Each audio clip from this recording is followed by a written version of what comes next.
मैंने पूरे अच्छे से कोर्स को कंप्लीट किया है, पूरा सिलेबस कंप्लीट कर दिया है, लेकिन जब मॉक टेस्ट देने की बारी आती है तो मार्क्स नहीं आते। मॉक टेस्ट एनालिसिस भी करके देख लिया, वीक और स्ट्रॉन्ग पॉइंट्स पर ध्यान देके भी देख लिया, फिर भी पता नहीं क्यों एक जगह जाकर के मार्क्स रुक जाते हैं। आप सभी ने नोटिस किया होगा, जब आप तैयारी करते हो तो अच्छी तैयारी होने के बावजूद भी जब आप मॉक टेस्ट देते हो, आपके जो मार्क्स है वो एक जगह जाकर स्टक हो जाते हैं। उसके बाद एक एक नंबर बढ़ाना बहुत ही मुश्किल हो जाता है। अभी बहुत से लोग 2024 की तैयारी कर रहे होंगे, इवन 2023 के मेंस की तैयारी कर रहे होंगे। तो मैं उन सबको बता दूं कि ये होता है आपको जब मॉक टेस्ट लगाना सही से नहीं आता, या फिर मॉक टेस्ट की एनालिसिस सही से करनी नहीं आती, इसके वजह से। अभी तक YouTube में किसी ने भी इतने डिटेल में नहीं बताया होगा कि आपको मॉक टेस्ट बारीकी से कैसी लगानी चाहिए, क्या माइंडसेट रख के लगाना चाहिए, और उसकी एनालिसिस एक एक चीज को ध्यान में रखते कैसे करनी चाहिए। ये चीज है ना, बड़ी सिंपल और थियोरेटिकल लगती है, बट ये काफी प्रैक्टिस और एक्सपीरियंस की बात आती है। तो मैंने अपने प्रिपरेशन के दौरान जितना एक्सपीरियंस गेन किया, जितना मतलब इधर उधर से जो भी सीखा है कि कैसे एनालिसिस करते हैं ताकि सबसे इफेक्टिव एनालिसिस कर पाओ और एकदम से रैपिड इंप्रूवमेंट आपको अपनी तैयारी में देखने के लिए मिले, वो सारी चीजें इस वीडियो में शेयर करूंगी। मॉक टेस्ट कैसे देना है, मॉक टेस्ट एनालिसिस कैसे करनी, दोनों तो मैं एक ही वीडियो में बनाऊंगी तो बहुत लंबा हो जाएगा। इसीलिए ये वीडियो पार्ट 1 है, जिसमें मैं स्टेप बाय स्टेप बताऊंगी कि आपको हर सब्जेक्ट के लिए कैसे मॉक टेस्ट देने का अप्रोच रखना चाहिए। इसके नेक्स्ट पार्ट में मैं ये बताऊंगी कि हर एक सब्जेक्ट को अलग से एनालिसिस कैसे करते हैं, क्योंकि सारे सब्जेक्ट का एक तरह से एनालिसिस या एक तरह से मॉक टेस्ट नहीं दिया जाता है। तो अभी तक अगर आपने मेरे चैनल को सब्सक्राइब नहीं किया है तो कर लीजिएगा, ताकि इस तरह की वीडियोस जो मैं पार्ट वाइज लेके आऊं आपको उसकी नोटिफिकेशन मिल जाए। देखिए, सबसे पहले तो जनरल क्वेश्चंस होते हैं किसी किसी के मन में कि हाँ, हमने मॉक टेस्ट भी देख लिया, हमने एनालिसिस भी करके देख लिया, फिर भी मार्क्स नहीं बढ़ रहे हैं। तो 10-20 मॉक्स लगाने से कुछ नहीं होता, वो तो बस वार्म अप है। आपको प्री की लगभग 50 मॉक सीरियसली लगाने पड़ेंगे। सीरियसली का मतलब है कि पूरा माइंड सेट करके कि हाँ, मुझे अपना बेस्ट देना है। कुछ लोग ऐसा करते हैं कि बस बैठ जाते हैं कि एक बार लगा लेते हैं, देखते हैं कितने मार्क्स आते हैं। ये वाला माइंडसेट से जो आपने मॉक टेस्ट दिया होगा उसको काउंट ही मत करो। तो एटलीस्ट प्री से पहले 50 मॉक्स एंड मेन से पहले 70 से 80 मॉक्स। जब आप इतना एक अमाउंट लगा लोगे ना, तो आप सोचो कि आपने अच्छा खासा प्रैक्टिस किया है और आप एग्जाम में जाकर नर्वस नहीं होगे। क्योंकि ये भी बहुत लोगों की प्रॉब्लम होती है, भैया हमने बहुत अच्छे से तैयारी की है, हम क्वेश्चन भी सॉल्व कर लेते हैं, हमें सब कुछ आता है, लेकिन हम एग्जाम में जाके परफॉर्म नहीं कर पाते। सेम चीज होती थी मेरे साथ। मतलब मैंने जब अपना फर्स्ट अटेम्प्ट दिया था, उससे पहले मैंने CHSL दिया था, मैंने अपनी पूरी फेलियर स्टोरी बता रखी है इस वीडियो में, तो अगर आपने नहीं देखा तो जाकर देख लीजिएगा। तो उस टाइम मेरे साथ ऐसा होता था कि जब मैं घर में बनाती थी तो बहुत अच्छे से बनता था, मेरे दिमाग में सब आता था, बट एग्जाम में जाके मैं ब्लैंक हो जाती थी, मतलब फॉर्मूला तक नहीं याद आ रहा, ऐसी सिचुएशन हो जाती थी। तो इसका सोल रीजन है कि आप अच्छे से मॉक टेस्ट की प्रैक्टिस नहीं करते हो। जब आप मॉक टेस्ट लगाओगे ना, तो एग्जाम में जाके आपको ऐसा लगेगा कि मतलब कि आप घर पे ही मॉक टेस्ट दे रहे हो, तो वो कॉन्फिडेंस आपके अंदर लेके आता है, जिसकी वजह से आप नर्वस नहीं होते हो। तो आपको, जैसा कि मैंने बताया, प्री से पहले 50 और मेन से पहले 70-80 मॉक्स आपको लगाने ही लगाने हैं। अब सिर्फ मॉक के नंबर्स बढ़ा के फायदा नहीं है कि हमने 50 मॉक दे दिया जैसे तैसे। मॉक आप किस तरह से दे रहे हो ये बहुत ज्यादा मैटर करता है। इससे आपका टाइम मैनेजमेंट सही होता है, आप प्रेशर अच्छे से हैंडल कर पाते हो, आपकी स्पीड बढ़ती है क्वेश्चन को करने की, आपका दिमाग इधर उधर भटकता नहीं है, और आप अपने को सही से एनालाइज कर पाते हो। और जब आप एनालिसिस करते हो ना, उसके बाद जब आपको पता लगता है कि नहीं, मैं एक लेवल पे आ चुका हूँ, तो वो कॉन्फिडेंस जो आता है वो होता है आपका रियल कॉन्फिडेंस। कुछ लोग फेक कॉन्फिडेंस रखते हैं, मतलब कि हाँ, मेरा तो हो जाएगा, मेरा तो हो जाएगा, भले उनके एकदम 390 में से 100 नंबर आ रहे हो, बट वो फेक कॉन्फिडेंस है। रियल कॉन्फिडेंस आएगा जब एनालिसिस के बेसिस पे बोलोगे कि हाँ, मेरी तैयारी अच्छी जा रही है। तो सबसे पहले तो मैं मॉक टेस्ट देने का जो सही तरीका है, उसमें कुछ बेसिक सी बातें मैं वो आपको बता दे रही हूँ। तो जो मॉक टेस्ट देने का सही तरीका है, उसमें 3 पार्ट्स आते हैं जो कि कॉमन है हर एक सब्जेक्ट के लिए। सबसे पहला पार्ट तो आता है कि हमें किस तरह के क्वेश्चंस को 100% अटेम्प्ट करना है, मतलब देखते के साथ हमारे दिमाग में आना चाहिए कि ये तो बनाना ही बनाना है। दूसरा पार्ट आता है जो हमें पता लगे कि इसको अभी मुझे करना नहीं है, लेकिन इसको मार्क करना है।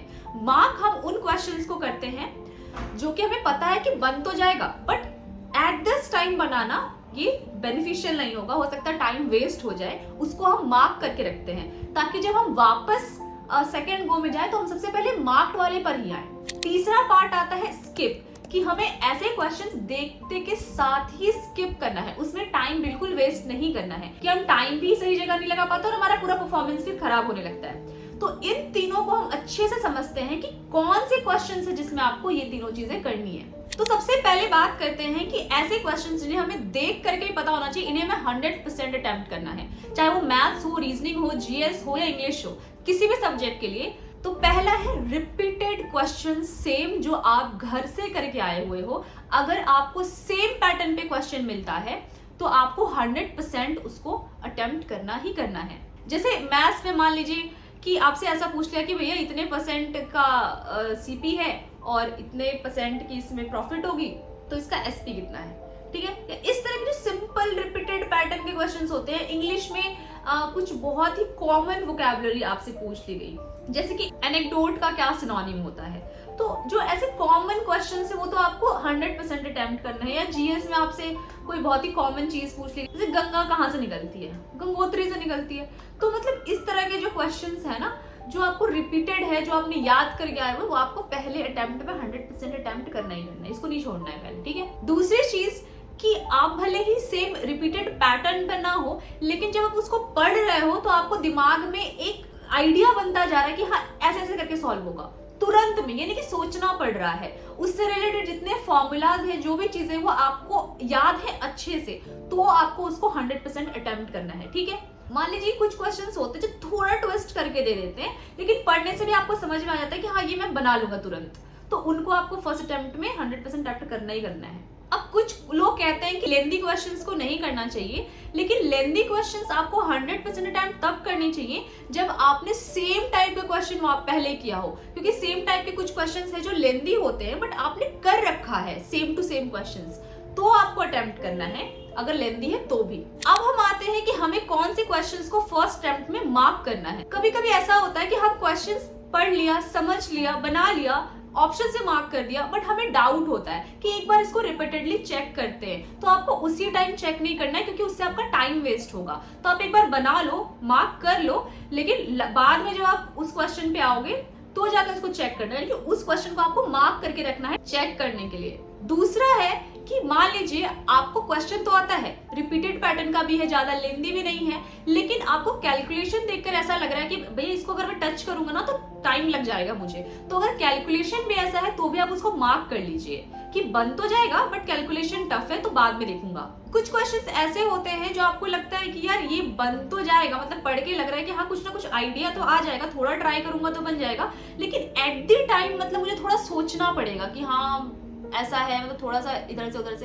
तो आपको जब ऐसा लगे ना कि बन जाएगा लेकिन थोड़ा सोचना पड़ेगा, तो भी उसको मार्क कर दो, उस टाइम मत बनाओ। अब हम तीसरे चीज पर आते हैं जिसपे आपको ध्यान देना बहुत ज्यादा जरूरी है, वो है आपको कौन से क्वेश्चन तुरंत देखते के साथ स्किप करने हैं। पहला तो ये कि अगर आपको बहुत लेंदी क्वेश्चंस दिख रहे हैं, कभी कभी ऐसा होता है कि इजी होते हैं क्वेश्चन बट लेंदी होते, तो आप उसको पढ़ने में अपना टाइम मत वेस्ट करिए, क्योंकि उससे क्या होगा कि आपको पढ़ने में टाइम जाएगा, उसको सोचने में टाइम जाएगा। भले ही इजी हो लेकिन आपको उसको बाद में अटेम्प्ट करना है, अगर वो सेम पैटर्न पे नहीं है तो। कभी कभी ऐसा होता है कि लेंदी क्वेश्चन है लेकिन हमें पता है कि ये पैटर्न सेम है, सेम टू सेम। आपने आप प्रैक्टिस कर रहे हो तो आपको पता होगा मैं क्या कहना चाह रही हूँ। तो अगर सेम पैटर्न का नहीं है लेकिन लेंदी क्वेश्चन है तो उसको भी आप देखते के साथ स्किप कर दो, पढ़ो भी मत, स्किप। दूसरा, अगर आपको लग रहा है कि ऐसा तो कभी क्वेश्चन मैंने किया ही नहीं है, हमने देखा ही नहीं है जब हम घर में प्रैक्टिस कर रहे हैं, तो ऐसे क्वेश्चन भी आपको देखते के साथ स्किप कर देना है। और एक तो मैंने बता दिया कि अगर आपको कैलकुलेशन ज्यादा लग रहा है तो भी आपको स्किप कर देना है पहली बार में। भले अगर आपको लग रहा है कि बन जाएगा तो मार्क कर दो, और अगर लग रहा है कि भाई टफ भी है और कैलकुलेशन भी टफ है तो स्किप ही कर दो तुरंत। या इंग्लिश में कभी कभी ऐसा होता है कि ये यार मुझे ना थोड़ा मतलब वोकैबुलरी याद तो है लेकिन दो ऑप्शंस में मुझे डाउट है, या मुझे वोकैबुलरी इसका एग्जैक्ट याद नहीं आ रहा, तो अगर ऐसा भी आपको लग रहा है तो भी आप उसको तुरंत स्किप कर दो। तो स्किप का मतलब है तुरंत स्किप। स्किप का मतलब ये नहीं कि सोच समझ के स्किप करना है, ठीक है, स्किप कर दो। सोच समझ के स्किप करना है मार्क्ड वाले में, मतलब जो मैंने कहा ना मार्क करना है, वो है कि आपने देखा, थोड़ा हल्का फुल्का सोचा कि हाँ बन जाएगा लेकिन अभी नहीं, तो उसको मार्क कर दो। स्किप मतलब तुरंत स्किप करो, ठीक है। तो ये जो 3 क्राइटेरिया मैंने बताए हैं कि आपको मॉक टेस्ट में ये सारी चीजें देखनी है, ये सिर्फ मैथ्स के लिए नहीं था, ये सारे सब्जेक्ट्स के लिए था। तो आप इसको जब प्रैक्टिस करोगे, इस वीडियो को देखने के बाद हाथ जोड़ के विनती है कि जो क्राइटेरिया मैंने बताया उनको लिख ले और उनको मॉक टेस्ट देने से पहले एक दो बार रिपीट कर ले, ताकि वो आपके दिमाग में बैठे कि हाँ इस तरह से करके मुझे स्किप करना है, मार्क करना है या फिर जो है अटेम्प्ट करना है। ठीक है, तो अब मैं आपको बताती हूँ कि जो आप टेस्ट देते हो, प्री का दो या मेंस का दो, उसमें आपको 3 गो में पूरे टेस्ट को लगाना है। ठीक है, पहला तो ये कि आपने जो स्किप किया या मार्क किया या अटेम्प्ट किया। ठीक है, फर्स्ट गो में आपने ये चीजें की, तो जो अटेम्प्ट हो गया फर्स्ट गो में वो तो हो गया।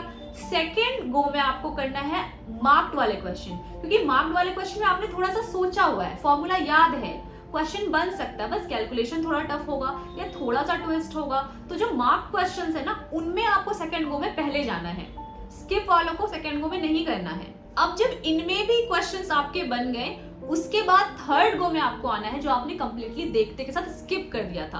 अब आप दिमाग लगाओ कि इसमें क्या कर सकते हैं कि नहीं कर सकते हैं, और अगर इतने टाइम तक लेट भी हो गया ना तो भी आपका छूटेगा तो वही क्वेश्चन छूटेंगे जो आपको नहीं आते होंगे या जो कि बहुत कम चांसेस होंगे कि आप उसको बना सकते होंगे। तो ऐसे होगा क्या कि जो इजी क्वेश्चन है जो आपसे बनने वाला था वो तो 100% बन ही गया होगा, मार्क्ड में भी आपको थोड़ा दिमाग लगाने वाला क्वेश्चन होगा, और जो स्किप हो गया वो तो भाई बहुत कोई स्किप कर रहे होंगे या आप उसको छोड़ भी दोगे तो कोई प्रॉब्लम नहीं होगी, वो ज्यादा क्वेश्चंस होंगे भी, 2-4 ही क्वेश्चंस ऐसे होंगे। सो आई होप आपको समझ में आ गया होगा कैसे क्वेश्चन स्किप करने हैं, कैसे अटेम्प्ट करना है। अब मैं आपको सब्जेक्ट वाइज कुछ चीजें बता देती हूँ, जैसे मैथ्स में किस तरह से अटेम्प्ट करते हैं। तो मैथ्स में आपको प्री में 1 से लेकर 25 तक लगातार क्वेश्चन अटेम्प्ट करने हैं। ठीक है, तो जैसा कि मैंने बताया क्या स्किप करना है किस तरह से करके, उस तरह से जीएस में भी सेम करना है 1 से लेकर 25 तक, रीजनिंग में भी सेम करना है 1 से लेकर 25 तक। लेकिन इंग्लिश में अटेम्प्ट करने का तरीका ना अलग होता है। इंग्लिश में आपको करना क्या होता है कि जो कॉम्प्रिहेंशन वाला पार्ट है, PQRS है या पैराजंबल है या क्लोज टेस्ट है या फिर कॉम्प्रिहेंशन है, RC है, तो इन क्वेश्चंस को देखते के साथ फर्स्ट गो में नहीं करना है आपको। ये नहीं कि एक बार पढ़ लेता हूँ क्लोज टेस्ट शायद इजी होगा, उस टाइम मत करो। पहले वो क्वेश्चंस करो जो कि वन लाइनर होते हैं, जैसे synonym, antonym, errors, improvement, fill in the blanks, spelling mistakes, voice change, narration, इस तरह के जो क्वेश्चंस होते हैं ना, ये आपको तुरंत करने हैं। जैसे ही आपको क्लोज टेस्ट, RC, पैराजंबल, इनका क्वेश्चन दिखा तुरंत स्किप मारो। ठीक है, तो होगा क्या कि जो आपको सोचने समझने वाला जो क्वेश्चन है, जो वन लाइनर है, वो आपका हो चुका रहेगा। तो आप जो स्किप कर रखा है वहां तो आपको दिखाएगा ना स्किप है, तो आप सीधे फिर वहीं जाओ। उससे एक और बेनिफिट क्या होगा कि आपको समझ में आ जाएगा या तो ये क्लोज टेस्ट का बचा हुआ है, या तो PQRS का बचा हुआ है, या तो मेरा पैराजंबल का बचा हुआ है। तो आप सीधे क्लोज टेस्ट वाले को भी सीधे करते जाओगे, तो आपके दिमाग में वो फ्लो भी बना रहेगा जो आपने पैराग्राफ पढ़ा होगा। वरना होता ये क्या है कि पैराग्राफ तो पढ़ लिया, अब क्लोज टेस्ट का तो लगातार क्वेश्चंस नहीं आते हैं ना, अलग अलग टाइप के अलग अलग जगह पे क्वेश्चंस होते हैं। तो हमने एक बार पैराग्राफ पढ़ लिया, एक बार क्वेश्चन कर लिया, फिर जब वो अलग जगह आता है फिर हमें पैराग्राफ पढ़ना पड़ता है, फिर हम करते हैं, क्योंकि हमें याद तो रहता नहीं है। लेकिन जब स्किप करके छोड़े हुए रहोगे तो एक बार ही पैराग्राफ पढ़ोगे तो बाकी क्वेश्चंस को आप अटेम्प्ट कर पाओगे, ये भी एक तरीका होता है। तो इंग्लिश में आपको थोड़ा सा अलग तरीके से अटेम्प्ट करना होता है, बाकी में आप लगातार जाओ। ठीक है, बाकी जो चीजें मैंने बोली उसको अप्लाई करते रहना। तो आई होप गाइज आपको जो बिगिनर्स होंगे स्पेशली उनको बहुत क्लैरिटी मिली होगी कि मॉक टेस्ट देना इतना ईजी नहीं होता है, बहुत सोच समझ के स्ट्रैटेजी के साथ मॉक टेस्ट देना होता है। और आई गारंटी यू कि अगर आप इस तरह से मॉक टेस्ट को देना शुरू करते हो तो आप जितनी पढ़ाई करोगे ना वो आपका फ्रूटफुल रहेगा, वो आपको यहाँ पर एप्लीकेबल होता हुआ दिखाई देगा। तो बने रहे मेरे साथ पार्ट 2 में, जिसमें बताऊंगी कि आपको मॉक टेस्ट एनालिसिस कैसे करनी है और बहुत ज्यादा बारीक तरीका अलग अलग सब्जेक्ट्स के लिए बताऊंगी। तो प्लीज मेरे चैनल को सब्सक्राइब कर ले ताकि आप वो वीडियो मिस ना करें। तो चलिए मिलते हैं हम अगली ही ऐसी इंफॉर्मेटिव वीडियो के साथ, तब तक के लिए जय हिंद।